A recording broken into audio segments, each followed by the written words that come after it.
This podcast details true crime cases. It contains adult themes and may contain descriptions of violence. It is not intended for children. Listener discretion is advised.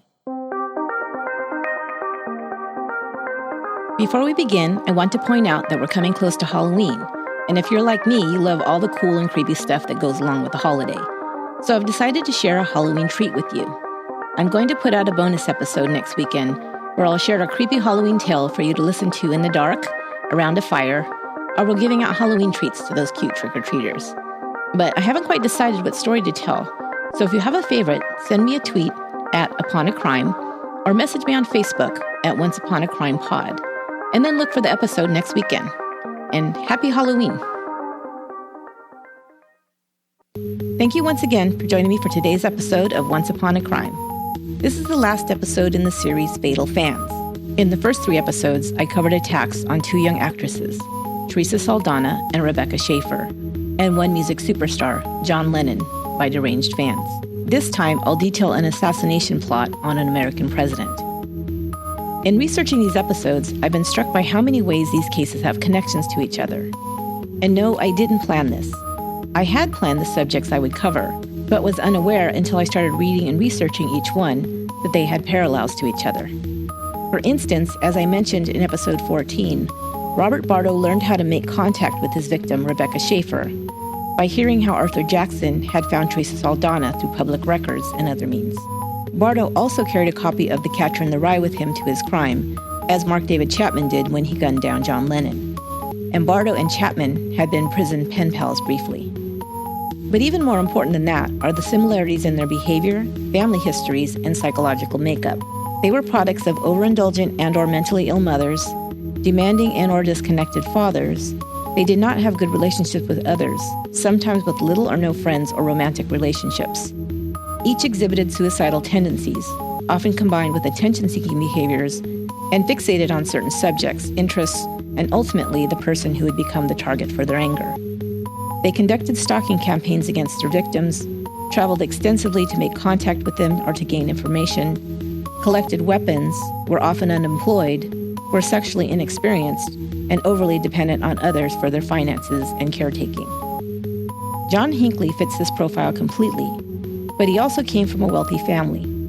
His privileged life would provide him with unlimited financial resources to carry out his heinous crime. But Hinckley's story contains one more significant difference. While the other fatal fans in our series took their fan obsession to fatal obsession by planning to attack and kill the person they had once admired, Hinckley's plan was more complicated. In order to have the object of his obsession, Jodie Foster, notice him, his plan was to kill a high-profile figure. To prove his love and devotion to her, or merely to become famous, his target would be President Ronald Reagan. Join me for this final episode in the series, Fatal Fans. John Hinckley. John Warnock Hinckley, Jr. was born May 29, 1955 in Ardmore, Oklahoma. He was the 3rd child of John or Jack Hinckley Sr. and Joanne. His older siblings were Scott and Diane. Jack was accepted into the Accelerated Naval Officer Training Program before he finished high school. He completed the program at the University of Oklahoma in 3 years, receiving his high school diploma and college degree in mechanical engineering, as well as receiving an ensign's commission. Jack was hardworking and driven. He was also a musician, playing drums in a local band, and served as vice president of his class. He naturally would expect excellence from his own children, who were not required to do half as much as he had at such an early age. He met and married Joanne in 1946. Joanne became a dedicated wife and mother, keeping a beautiful home and doting on her 3 children. Jack traveled often as an engineer for Carter Oil Corporation. They also moved often, going from drilling site to drilling site. Jack and Joanne moved 14 times in their first 5 years of marriage. When their son Scott was born in 1950, they settled in Ardmore, Oklahoma to raise their family. Diane was born 3 years later, and John Jr. followed 2 years after her in 1955. In 1956, after 10 years of marriage and 10 years of working for one company, Jack had bigger goals and started his own independent petroleum consulting business. After 2 years of working around the clock to build the business, Jack realized that in order to make the kind of money he wanted to, he'd need to move to a metropolitan area. Dallas, Texas was a booming oil region, and Jack decided to move his family there for more opportunities. While the move was good financially for Jack's business, it took a toll on Joanne. She'd been happy in the relatively small town of Ardmore, Oklahoma, and Dallas was a culture shock. It was big and crowded and fast-paced, and Joanne's anxiety at being left alone, since her husband was almost always at work or traveling, and caring for 3 small children was overwhelming for her. She began to suffer from panic attacks. John Jr., only 3 years old at the time, began to absorb his mother's fears and became anxious as well. He preferred to be home and was very clingy with Joanne. This dependency on his mother would last well into his adolescence. In 1966, now with the success of the business, the Hinckleys moved to the more exclusive neighborhood of University Park in Dallas. While John's older siblings thrived at school and had lots of friends, John was very quiet and kept to himself, preferring to stay close to his mother rather than socialize with the other children. His mother attributed this to shyness, and it suited her to have one child who stayed home, since her 2 oldest were so outgoing with so many extracurricular activities. She figured he would grow out of it. But things didn't change even when John reached adolescence. He'd played some sports in the lower grades, but by his 2nd year of high school, he'd quit all team activities, had few male friends, and didn't date. When the friends he did have began to date, he lost contact with them as well. Most of the time, he would stay in his room playing Beatles records. He would spend time with his mother and seem to converse only with her. When his father would come home, he would retreat back into his room. John felt his father judged him negatively, and Jack was irritated by how much time his son spent with Joanne. He began to feel resentment towards his father for blocking access to his mother and for his criticism. He knew Jack favored his popular daughter and his older son, who, like him, was studying to become a mechanical engineer. Jack was so proud of this that he had named his corporation Vanderbilt Energy after Scott's alma mater, Vanderbilt University. Jack felt that he was only treating John the same way he had his oldest son, expecting him to excel in school, commit himself to his goals, and work hard to reach them. It had worked for Scott. He just didn't understand what was wrong with John. He blamed it on Joanne coddling her youngest son. But Joanne defended her attentions towards John, saying that if she did pamper him more, it was only to make up for the criticism and constant badgering he received from his father.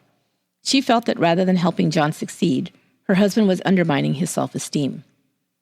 John Jr. graduated high school in 1973. He hadn't excelled in school. He preferred listening to music and writing poetry. His father insisted he attend college to earn a degree that would provide him with a financial future.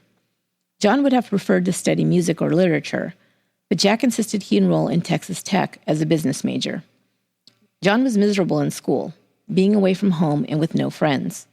Meanwhile, his brother Scott had graduated college and was working for an oil company in Indonesia. Diane was in her last year of college and was engaged to be married once she graduated.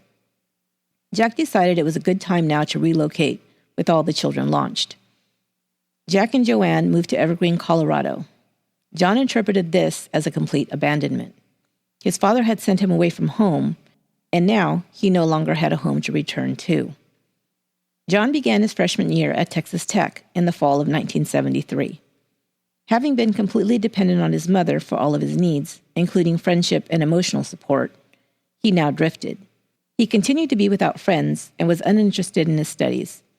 He sent numerous letters and made frequent phone calls home. These communications were often to complain about 2 subjects, his health and his need for money. He was constantly complaining of several ailments, from stomach problems to backaches to colds and flus.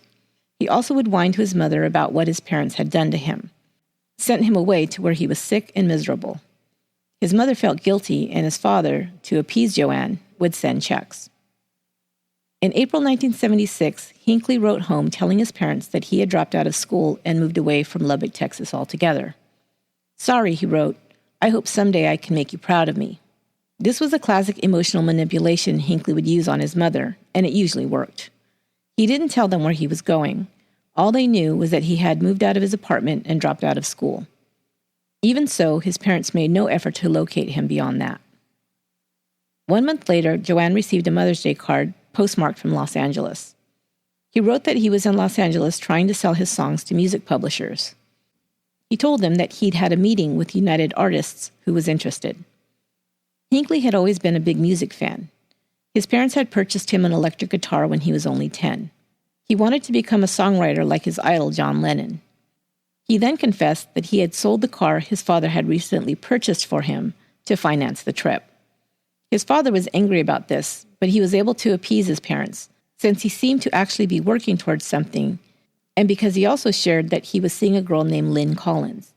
She came from a wealthy family, and they had begun dating seriously. This was everything his father and mother had hoped for.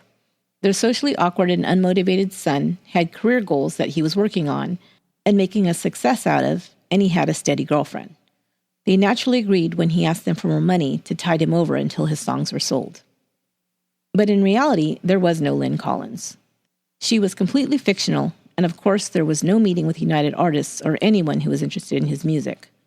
Instead, he'd spent most of his time in Los Angeles at the movies. He'd especially liked a movie called Taxi Driver that had been released in February of that year.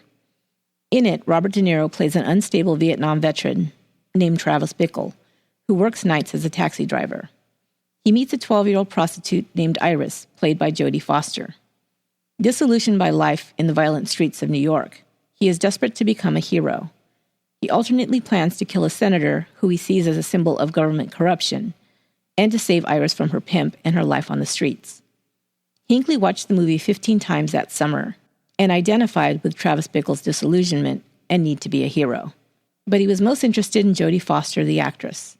She would play into his fantasies for a very long time after he first saw her in the film.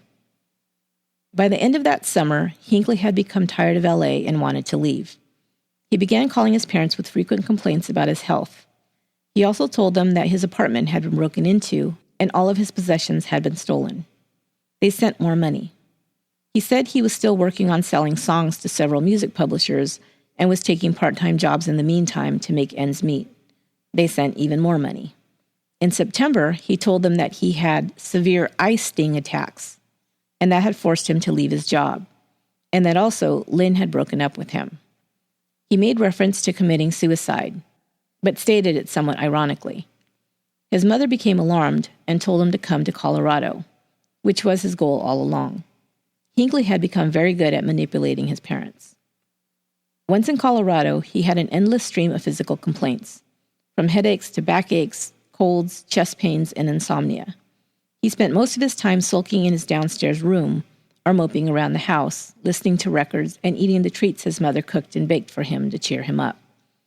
His father insisted he begin looking for work after he'd been home for several weeks. His son's answer was that he was afraid to drive in Denver because of the traffic and unfamiliar roads. Joanne then took it upon herself to chauffeur her 21-year-old son the 30 miles each way from Evergreen to Denver for job interviews. Hinckley was able to secure a job as a busboy in a nightclub. To save his wife from traveling back and forth and to get his son out of the house, Jack rented him a room in a motel across the street from the bar. After 5 months, Hinckley either quit or was fired. He now began to move around the country, either staying with his parents in Evergreen, spending time in Los Angeles, or traveling to Texas to stay with his sister. He re-enrolled at Texas Tech for a time as well, but he always ended up coming home to stay with his parents in Colorado. Jack now couldn't stand seeing his shiftless son in his home being catered to by his wife. About this time, to get away from home, Jack began traveling with the Christian organization World Vision to other countries to work on humanitarian relief projects. Joanne traveled with him frequently as well.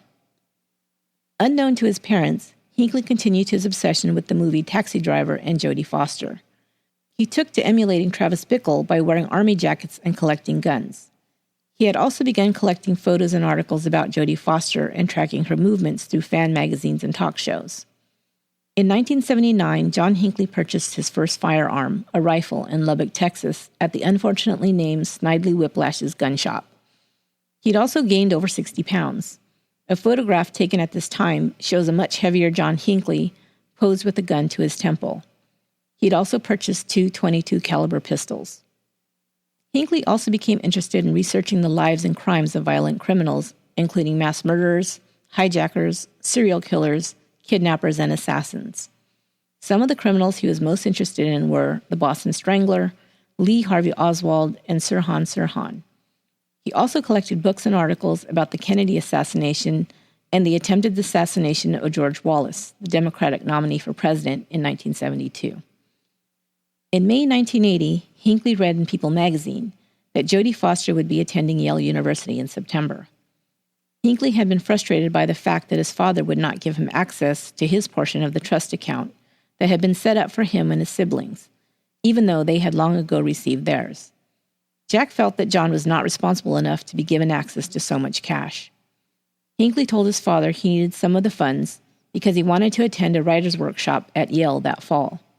His father, hoping this was a sign that he was starting to plan for his future, fronted him the $3,600. He stipulated, however, that when he completed the writing course, he must then return to Texas Tech and complete his degree. He agreed. Hinckley arrived in New Haven, Connecticut and the Yale campus on September 17, 1980. On the 20th of September, he called Jodie Foster, reaching her at her dorm.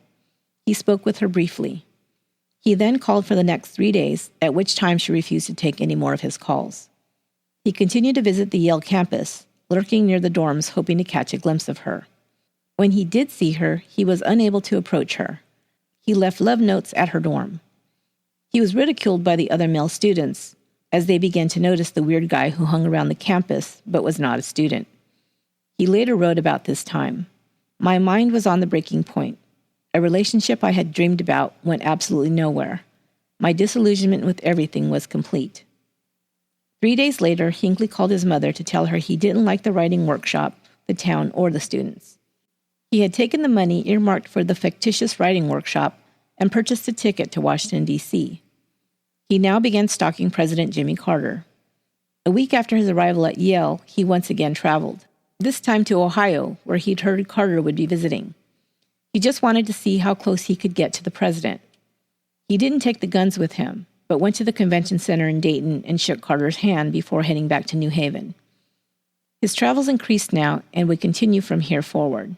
He was now intent on reaching and shooting President Carter, this time following him when he traveled to an event in Tennessee. He again decided at the last minute not to shoot him. On his way out of town, he was found to have several guns on him by airport guards. He was arrested, charged with the misdemeanor, and fined $62.50. The police kept his guns, and Hinckley flew back to New Haven without them. He then traveled to Dallas, ostensibly to visit his sister, but also to purchase more guns. He purchased 2 more .22 caliber pistols, plus shells. He finally decided not to shoot Carter, as he was down in the polls and not expected to win re-election. He decided to focus on the new president who would take office in a few months. He then returned to Colorado. He had been prescribed antidepressants previously, and when he returned home, he took an overdose. He became very groggy and out of it, and his mother became frantic. She insisted he now see a psychiatrist. 2 days before his scheduled appointment in late October, Hinckley took an overdose of Valium. He reported this to his mother. Later, psychiatrists would label this as a suicidal gesture, often used as an attention-seeking device. At the end of November, the FBI warned Jodie Foster about an anonymous threat against her that was sent to their office. There's a plot underway to abduct actress Jodie Foster from Yale University dorm in December or January, it read. No ransom. She's being taken for romantic reasons. This is no joke. I don't wish to get further involved. Act as you wish. The university was also warned to take precautions. Jack was on a trip to Africa. Hinckley stayed with his mother until the day before his father was scheduled to return home. He then flew to Washington, D.C. again on November 30th. He spent the month of December stalking President-elect Ronald Reagan. On December 8th, John Lennon was killed by Mark David Chapman in front of his apartment building in New York City. Hinckley traveled to New York to stand vigil with other fans in front of the Dakota building. While he was in New York, he also hired a teenage prostitute. He was trying to play out his taxi driver/Iris/Jodie Foster fantasies. He returned home to Colorado in time for Christmas. On January 21st, 1981, Hinckley bought a .38 caliber pistol just like the weapon Chapman had used to kill John Lennon. He added this to his collection of guns. Hinckley kept crisscrossing the country from Colorado to D.C. to New York and New Haven. He was still trying to make contact with Jodie Foster. In February, he began stalking other public figures. He went to Senator Edward Kennedy's office in Washington and also considered committing mass murder in the U.S. Senate chambers. The metal detectors he had to cross to gain entry to the building thwarted that plan. He considered carrying out an attack on the Yale campus. He also went on a group tour of the White House. Whenever he was in New York, he would seek out underage prostitutes. No one, including his parents, ever asked him where he was going on his travels. It seems they were just relieved when he was away from home and not around to complain about his various perceived ailments or ask for more money. Hinckley continued to see a psychiatrist when he was in Colorado. He had not mentioned his murderous impulses, but he had shared his obsession with Jodie Foster and the connection he'd felt with John Lennon. His doctor didn't consider this serious. He simply viewed his patient as immature and without friends, and was using his perceived connections to public figures as pseudo-relationships. Later, the doctor's notes would reveal that in treating Hinckley, he only explored his dependence on his mother and his immaturity. Hinckley had also displayed anger and hostility, but the doctor attributed this to sibling rivalry and the jealousy Hinckley felt towards his more successful older brother and sister. Reviewing the doctor's notes of his meetings with Hinckley, it is obvious that his patient displayed a number of other symptoms, including depression, social isolation, inability to cope with frustration, and hostility towards others. They would have also found his writing interesting had they paid attention. Since he had no friends, he spent hours writing in a journal as well as composing short stories, poems, and songs. One of his favorite stories he'd written was called Son of a Gun Collector, which follows a showdown between a father and a son. Against orders, the son touches his father's prized gun. He's disciplined, but he does it again. The father rages, and the son shoots the father, saying, "Don't worry, Mama. From now on, I'll be the man of the house." A classic Oedipal scenario. One of his poems reads, "This gun gives me pornographic power. If I wish, the president will fall, and the world will look at me in disbelief." His doctor recommended biofeedback therapy, as he did for many of his patients. Biofeedback therapy was a popular new therapy during the late 70s and early 80s. In part, it involved training patients to control physiological processes such as muscle tension, blood pressure, or heart rate. It was used to treat varied physical and psychological symptoms. It was thought to be particularly effective to treat symptoms brought on by stress. Biofeedback therapy sessions taught patients relaxation and mental exercises to alleviate their symptoms. Hinckley's parents also took part in his treatment. His doctor encouraged them to create a responsibility contract with their son. On his advice, they decided that he must find a full-time job by the end of February and move into his own apartment by March 30th. In late February, Jack and Joanne left to travel to a stockholders meeting and then a short vacation in Arizona. When they returned on March 1st, John was gone. He left a note saying, "Your prodigal son has taken off again to exorcise some demons." He did not say where he was going. Less than a week later, the phone rang in Colorado at 4 a.m. It was their son calling from New York. He once again needed them to bail him out. He said he was sick, broke, and hungry. They debated once again if they should help him, but ended up purchasing him a plane ticket to come home. He called the next day saying he didn't have enough bus fare to get to the airport. Jack was livid. When his son arrived on March 7th, Jack met him at the airport in Denver. Before they left the terminal, he laid down the law. "You've broken every promise you've made to your mother and me," he said. "Our part of the agreement was to provide you a home and an allowance while you worked on becoming independent. I don't know what you've been doing these past months, but it hasn't been that, and we've reached the end of our rope." Jack handed him $200 and suggested he stay at the YMCA. "From here on out, you're on your own," he concluded. "Do whatever you want to." John was stunned. That was the last time he spoke to his son until March 30th, 1981, when he received a call from Metropolitan Police Department in Washington, D.C.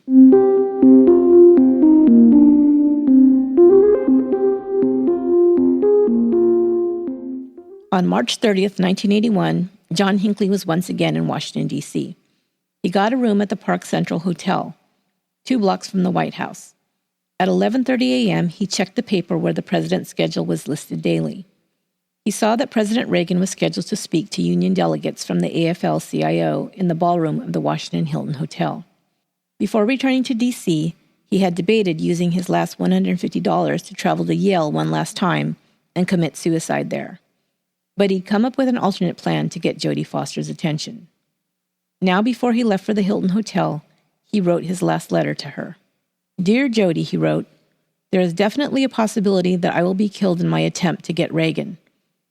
It is for this very reason that I am writing you this letter now. As you well know by now, I love you very much. Over the past 7 months, I've left you dozens of poems, letters, and love messages in the faint hope that you would develop an interest in me. Although we talked on the phone a couple of times, I never had the nerve to simply approach you and introduce myself. Besides my shyness, I honestly did not wish to bother you with my constant presence.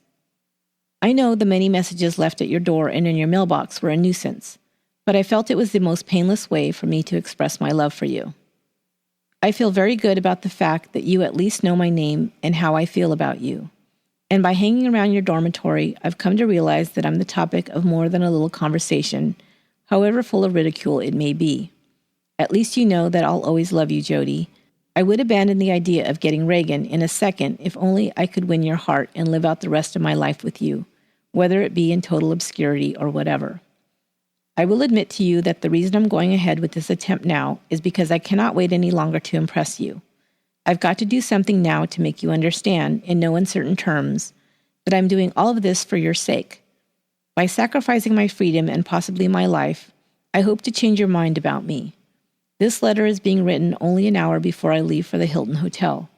Jody, I'm asking you to please look into your heart and at least give the chance, with this historical deed, to gain your love and respect. I love you forever, John W. Hinckley. He marked the time of the letter as 12:45 p.m. Hinckley equipped himself with a .22 caliber pistol and 6 Devastator bullets, designed to explode on impact with its target. In his left jacket pocket was a red John Lennon button. In his right, he carried the gun. Approaching the Hilton Hotel, he saw television crews and crowds in the front waiting for the president's arrival. Soon after, he saw Reagan arrive with his motorcade. Hinckley stood just a few yards away. He saw Reagan emerge from the car and turn to wave to the crowd. Later, he would say that the president looked directly at him, and Hinckley waved back. Reagan then walked into the hotel. Hinckley waited in the lobby. After 30 minutes, he debated whether he should continue to wait or leave and return another day. He told himself he'd wait only 10 more minutes. Just a couple of minutes later, there was a flurry of activity signaling the movement of the president. Hinckley ducked outside and got into position in order to see the president's path towards the waiting car. Reagan left the hotel with his entourage at 2:25 p.m. With him were his doctor, Michael Deaver, a senior aide, Press Secretary James Brady, and 4 Secret Service agents. As he emerged from the hotel, the usual motorcade was waiting in the hotel's curveway, not more than 13 feet ahead. To his left were the usual small knot of reporters, photographers, and onlookers. Just seconds before he was to duck into the car, Reagan lifted his arm to wave to the crowd. Instantly, a cracking noise rang out, and Reagan felt himself hurtling down and through the open door of the presidential limousine. At the sound of the first shots, Secret Service agent Tim McCarthy leaped between the president and the shots, spreading his arms wide to create a human shield. He dropped instantly as a bullet hit him in the stomach. A second agent, Jerry Parr, who'd been walking beside the president, grabbed his shoulder and forced him down below the open armored car door. Reagan groaned when Parr pushed him inside and onto the floor of the car. A sharp pain flashed through his chest. He attributed this to Parr's rough handling of him. "You son of a bitch," Reagan said half-jokingly. "You broke my rib." The limousine squealed away. On the sidewalk in front of the hotel, there was pandemonium. Hinckley had emptied his weapon, getting 6 shots off in less than 3 seconds from a crouched position. He held the gun expertly with both hands, moving his aim from right to left, tracking the president's movements. The first bullet hit James Brady and entered into his forehead above his left eye. The second bullet struck police officer Tom Delahanty in the neck. The third bullet narrowly missed the head of presidential aide Michael Deaver and struck a building across the street. The fourth hit Agent McCarthy in the stomach, and the fifth struck the limousine window. If it wasn't for the 6th bullet, Reagan would have emerged without a scratch. Unknown to him or anyone at first, the 6th bullet had ricocheted off the limousine's fender, striking Reagan in the left armpit. If not for the bulletproof window, the 5th bullet would have struck the president on the left side of his head. Agents had only seconds to react. They pushed through the crowd to pounce on Hinckley, who had already been grabbed by a person standing nearby in the crowd. They wrenched the weapon away, which was still in his hands, and forced him to the ground. The normal protocol after a threat on the president was to get him as quickly as possible to the White House, the most secure place to take the commander-in-chief. If that procedure had been followed this time, it is very likely that Reagan would have died. Luckily, as Reagan turned to speak to Parr in the limousine, the agent noticed bright red froth and blood filling the corners of his mouth. He knew at once that the president had been shot, and it was a life-threatening lung wound. He immediately ordered the driver to head for the emergency room of George Washington University Hospital.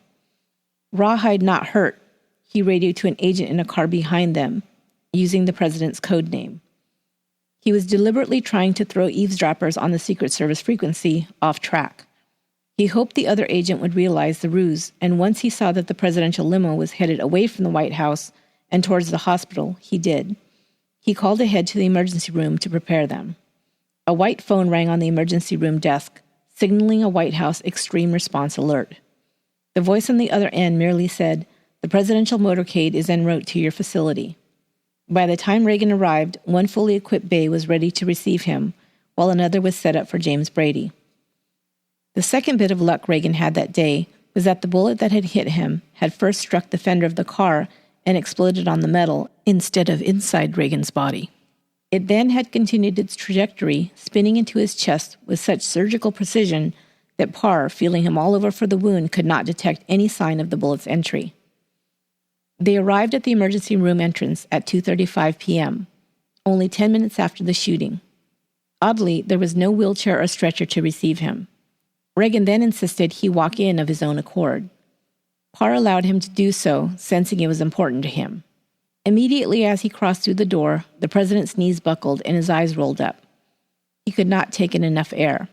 The emergency team swung into action, picking him up and laying him on a cart. He was losing blood internally at an alarming rate. When a nurse lifted his arm to insert another intravenous line, the bullet hole was finally discovered. His systolic pressure had dropped by half. He had lost 3,500 cc's of blood, well over half his total supply. 5 units were pumped in to keep him alive. Nancy Reagan arrived as they were wheeling her husband into surgery. Amazingly, he was still conscious and even jokingly said to her, "I forgot to duck." The bullet had deflected off of a rib and entered behind his heart. It would have to be removed to stop the bleeding. The surgery was difficult. "It took me 40 minutes to get through that chest," Dr. Aaron, the surgeon, said. "I have never in my life seen a chest like that on a man his age." President Reagan, at 70 years old, was extremely physically healthy with a muscular frame. Another 20 minutes was spent feeling for the bullet, which lay so deep in his lung tissue that it had to be tracked with a catheter and squeezed out. The bleeding stopped soon after. He had sailed through surgery, the doctor said. He regained consciousness at 7:30 p.m. The next morning, White House staffers brought him a bill to sign in his hospital room to demonstrate that the president had all his faculties and was still able to meet his duties. "I should have known I wasn't going to be able to avoid a staff meeting," he joked. He was released from the hospital on April 11th, spending a few more days than anticipated to clear up an infection that had arose. A full dose of antibiotics was all that was needed. His recovery was determined complete by his doctors by the following October. The other 3 men, the police officer and the 2 agents, would also recover. Unfortunately, James Brady was not so lucky. He had survived the shooting, but had received a serious head wound that would leave him permanently disabled. He was in such critical condition that the media mistakenly reported that he had died. His surgeon, annoyed, commented, "No one told me and the patient." Brady was partially paralyzed and would need a wheelchair for the rest of his life. He also had temporary deficits in his memory and thinking.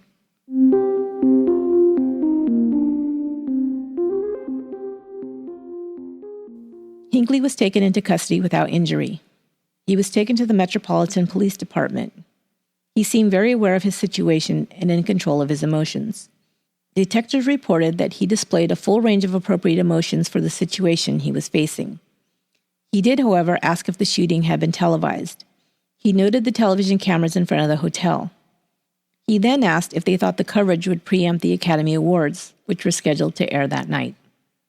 His parents obtained the best defense attorneys they could find to represent their son. His attorneys made 2 attempts to strike a plea agreement and avoid a trial. They proposed that their client would plead guilty to the charges in exchange for a Justice Department recommendation that he be permitted to serve the sentences on each count concurrently instead of consecutively. Consecutive sentences would mean a life sentence, Concurrent sentences would make him eligible for parole in 15 years. The Justice Department was not willing to negotiate with the would-be presidential assassin. When they rejected the offer the second time, Hinckley's attorneys entered a plea of not guilty by reason of insanity. Now the determination needed to be made. Was John Hinckley insane at the time of this crime? Psychiatric assessments first had to be made. The psychiatric experts for the prosecution had no doubt that Hinckley was a troubled man. They agreed that he had a narcissistic personality disorder, but that and his symptoms held up by the defense, social isolation, abnormal dependence on his mother, hostility towards his father, his hypochondria and attention-seeking behavior, his interest in violence and his fantasies about an unattainable love interest, did not mean that he was clinically insane and therefore not responsible for his actions. The test of insanity by the legal definition in the District of Columbia at that time was based on the American Law Institute's Model Penal Code and the so-named Bronner Rule. The Bronner Rule defines mental illness as any abnormal condition of the mind, regardless of its medical label, which substantially affects mental or emotional processes and substantially impairs the defendant's behavior controls. Therefore, a defendant cannot be held responsible if, because of his mental illness, he, quote, lacks substantial capacity either to appreciate the wrongfulness of his conduct or conform his conduct to the requirements of the law.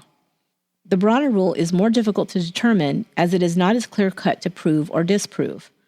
The prosecution had to prove beyond a reasonable doubt that Hinckley's acknowledged mental defects had nothing to do with the shooting of the president and 3 other persons. If a reasonable doubt remained, the jury was instructed to find him not guilty by reason of insanity. The much simpler McNaughton rule requires that 2 questions be answered to determine guilt.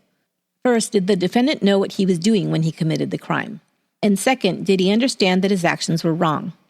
Mental illness doesn't matter so long as the defendant was aware of the moral consequences of his actions. The defense pointed to Hinckley's behaviors as delusional, thus painting him in an insane light. He went to Hollywood to sell his music, had made up a girlfriend, fancied himself in love with a celebrity he'd never met, etc. The prosecution countered by stating that these behaviors were merely either romantic hopes and dreams, and alternately, manipulations Hinckley used to gain attention and money from his parents.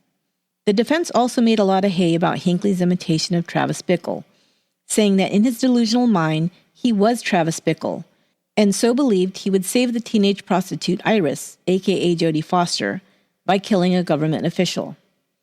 Hogwash, the prosecution countered. While he may have wished to be like Travis Bickle, he never called himself Travis Bickle, but very well knew he was John Hinckley, signing even his final letter to Foster with his true name. He also never referred to her as Iris, only as Jodie. He didn't go to New York to find her, but to Yale, where he knew the real person was attending college. So, the prosecution concluded, he did know the difference between fiction and reality. The prosecution attorneys also believed Hinckley was manipulating psychiatrists and faking a mental illness. They even questioned whether he might have been coached by his defense attorneys. It seemed as if Hinckley's knowledge of schizophrenic symptoms and his references to the influence taxi driver had on him increased after he'd started meeting with his own psychiatrists. Now he said he was not sure if his fictional girlfriend Lynn was real or not. He also added the claim that he'd wanted to kill the president so that he and Foster could move into the White House together. All this, the prosecution believed, was contrived to bolster his insanity defense. 4 psychiatrists and 1 psychologist for the defense claimed he was insane. 3 psychiatrists and 1 psychologist for the prosecution claimed he was sane. The jury was, no doubt, overwhelmed and confused by all the contradictory claims. Nevertheless, they deduced that there was a reasonable doubt about Hinckley's sanity. He was found not guilty by reason of insanity on June 21, 1982, and was sent to St. Elizabeth's Hospital in Washington, D.C. for treatment. Soon after, Hinckley wrote that the shooting was, quote, the greatest love offering in the history of the world, and he was disappointed that Foster didn't reciprocate his love. At St. Elizabeth's, he was evaluated and put on antidepressants and antipsychotics. His symptoms of depression soon lifted, but he continued his attention-seeking and narcissistic behavior. He asked for increased privileges, including being allowed to go into the city 1 day per month and to travel unaccompanied to Washington, D.C. His requests were denied. In 1986, he was granted a 12-hour pass to visit his family during the holidays. His parents had moved to Williamsburg, Virginia to be closer to their son. This was the son who they'd tried their best to avoid and even hide. One neighbor in Evergreen, Colorado, said she didn't even know John existed until he shot the president. He was now their first priority. Hinckley was tailed by the Secret Service during this visit to his parents' home. A few months later, the hospital notified the court that they recommended Hinckley be allowed to visit his family off the grounds for the Easter week, this time without a hospital escort. In the doctor's opinion, Hinckley was no longer a danger to himself or others. The government attorneys who'd prosecuted the case strongly disagreed. "We do not believe that anyone who tried to nullify a national election with a bullet deserves the privilege of moving freely in civilized society," they wrote. As the doctor's psychiatric evaluation and conclusions, they reminded them that Hinckley had had psychiatric treatment before the shooting. If psychiatry was capable of predicting Mr. Hinckley's future dangerousness, there would never have been the need for a trial in this case, they concluded. Ouch. A hearing was held to determine his suitability for release, even a temporary and limited one. But the hearing would quickly become an embarrassment to the hospital and his doctors. While they tried to show that Hinckley had changed, he was remorseful and felt very badly about Mr. Brady, they reported, and he now had a loving relationship, having connected with another patient and fallen in love. Shocking facts about Hinckley's activities now came to light. First of all, the patient who was his girlfriend was a woman who had shot and killed her own 7-year-old daughter. In addition, Hinckley had become pen pals with several people, including Ted Bundy and Squeaky Fromm, the woman who had attempted to assassinate President Gerald Ford. Hinckley had also requested Charles Manson's address. His room was searched, and 20 photos of Jodie Foster were found hidden there, even though his doctors had reported that he no longer had any interest in the actress. The hospital quickly pulled their request for this holiday release.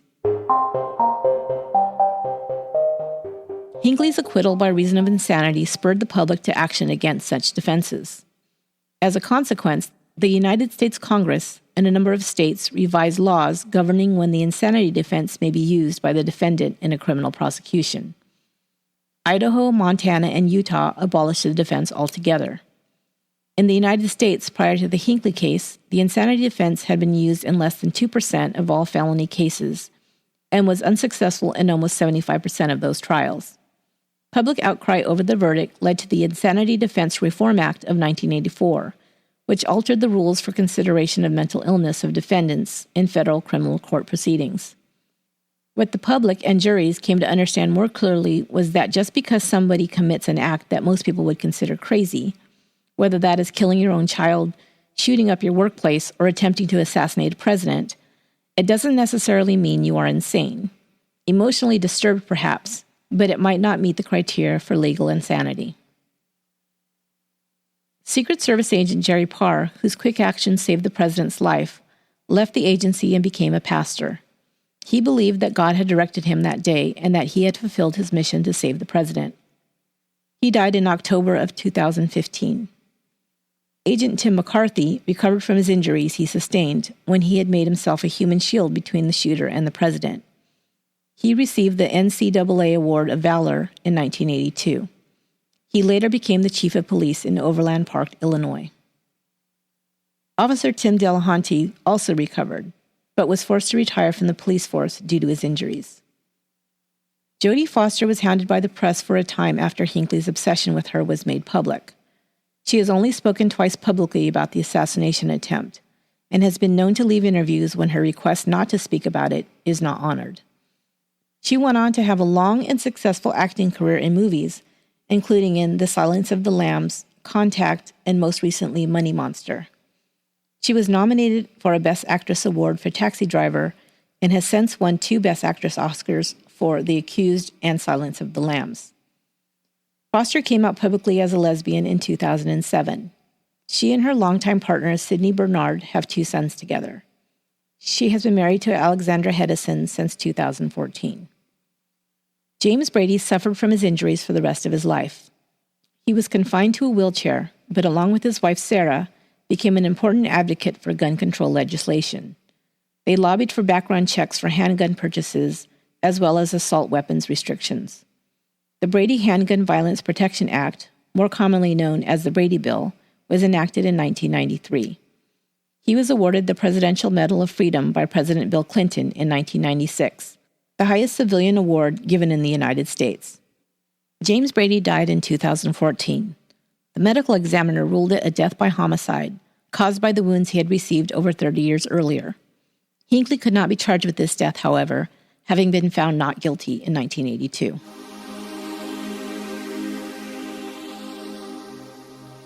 In 1999, John Hinckley was allowed to leave the hospital for supervised visits with his parents in Williamsburg, Virginia. He was granted longer unsupervised releases in 2000. Again, he was found with materials about Jodie Foster. This time, he had smuggled them in after his off-ground passes. His future privileges were then revoked. Supervised visits began again in 2004. In December 2005, a judge ruled that he could now have visits home, supervised only by his parents, that could last 3 and 4 nights at a time. John's father, Jack Hinckley, passed away in 2008. In 1983, he had sold Vanderbilt Energy and started a mental health foundation to bring awareness to those suffering from mental illness and to support their families. He and his wife, Joanne, wrote a book titled Breaking Points about their son John and mental illness that was released in 1985. By 2013, Hinckley was allowed to spend about half of each month away from the hospital at his mother's home. He was also allowed to have a driver's license and was required to carry a cell phone equipped with GPS tracking so his whereabouts could be monitored. He was prohibited from speaking to the news media. On September 10, 2016, Hinckley was released from St. Elizabeth's permanently at the age of 61. His release is supervised by the court, and he is required to have ongoing psychiatric treatment. He now lives with his 90-year-old mother, Joanne, near Williamsburg, Virginia. Thanks for listening to this episode of Once Upon a Crime. Once Upon a Crime is written, produced, and edited by me, Esther Ludlow. To give feedback or suggest show topics, you can find me on Facebook at Once Upon a Crime Pod and on Twitter at Upon a Crime. And go to the Facebook page to get all the info for our upcoming True Crime and Justice meetup on November 6th in Oakland, California. Please subscribe to the show on iTunes or Stitcher and rate and comment if you like it. Until next time, be good to one another.